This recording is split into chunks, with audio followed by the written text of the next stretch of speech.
The celebrations at Vicarage Road on Tuesday night as Watford complete one of the quickest rises on record. 4 years since they left the 4th Division, now they're in the 1st. A ducking for manager Graham Taylor, who was accused of lacking ambition when he chose to come to Watford. The club's success is his definitive answer to his critics. Promotion was achieved against Southport as Taylor took Watford up in his first season. What a contrast there. 4 years on, Watford are with the Liverpools, Manchester Uniteds and Arsenals.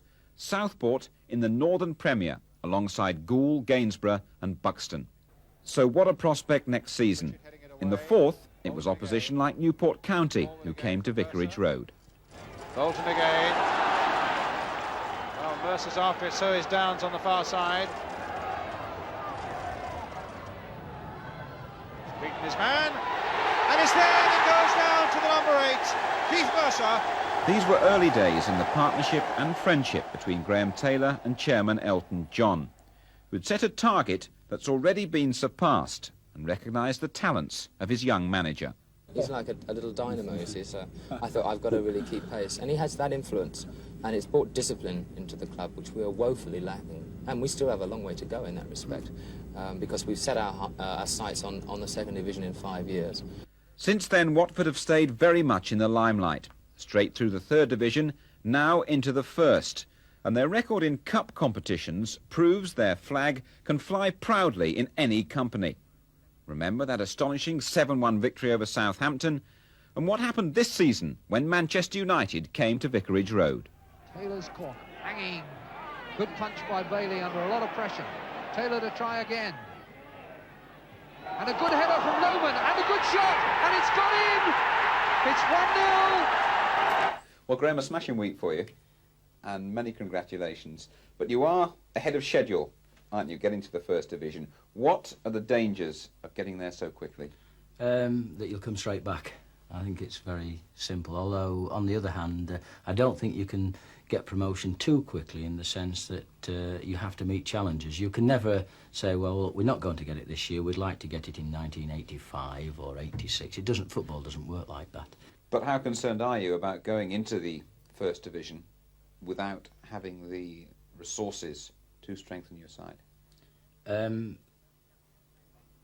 That would depend, Jim. I mean, don't get me wrong, I don't think that I'm trying to say in any shape or form that we're good enough. Time will tell, but I've seen a great amount of money spent on players, and I don't see those teams in the top 7 or 8 of the 1st Division. And if you haven't got the money, it doesn't matter, you have to be realistic. If you haven't got the money, you can't spend it. Full stop. I think it's fair to say your style of play has been criticised. People might feel you're a little bit direct. Are you going to alter that style of play when you go up? There's one thing about us so far. The one thing that we are predictable in and have been for the last 5 years is winning. And if I can keep that style of play going in the 1st Division, I'll be more than happy. We look to get the ball. We don't try to... we admit what we are. And once again, without being unkind, I just wish that a lot of other teams and people would say what they are.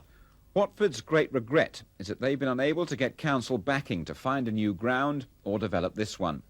The amenities are still very much lower division standard, but the club hope to keep visiting fans away from the town centre next season by improving the existing railway facilities here beyond the south end of the ground. Telegrams and letters of congratulation have been arriving by the sackful this week, among them this one from John Toshak at Swansea. So how does Taylor compare his achievements with what's happened at the Vetch? I don't think you can ever get a just and a fair comparison because the situations are totally different.